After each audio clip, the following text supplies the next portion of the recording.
Hello mga kasower! Another mini vlog na naman tayo for today's video. So, sobrang stress ko for this week kasi ang dami talaga naming naging fixing.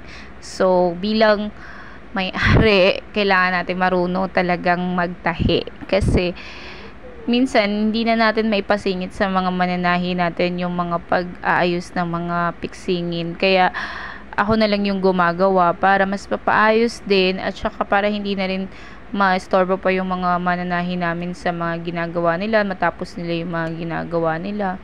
So, ganun talaga, pag pumasok ka sa pagnenegosyo, kailangan talaga hands-on ka, tapos alam mo kung ano yung negosyong pinasukan mo, alam mo kung paano mo yun gagawin, para in case na magkaroon ng mga ganitong problema, hindi naman talaga naiiwasan, kaya mong masolusyonan at kaya mong gawin mapaayos ng mas maganda.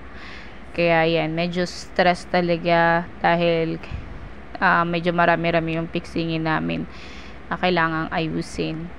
So, hopefully, hindi na to maulit para maging aware na rin lang mga mananahi namin, and the same time sa akin, super lesson learned talaga na hindi mo talaga hahayaan yung mga mananahi mo lang na gawin yung ginagawa nila. Parang naging ano kasi ako tag doon, wala na, nag-loading na yung utak ko. Naging panatag kasi ako na kaya na nila, tapos ganun yung mangyayari. So, kahit naman magalit pa ako, kahit ma-high blood pa ako, wala naman ang mangyayari, 'di ba? So, solusyonan na lang ng mas maayos na mapaayos ng mas maganda at mas mapabilis yung trabaho. So, yan. So, ayan, ngayon, ako na yung nagtatahe para matapos na talaga to. Talaga yung payo ko sa mga bago pala magsisimula ng negosyo na dapat talaga alam nyo yung papasukin nyo.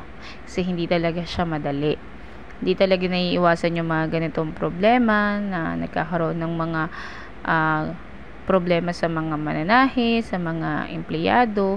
Kaya mas mabuti pa rin talaga na alam mo kung paano mo yun susolusyonan.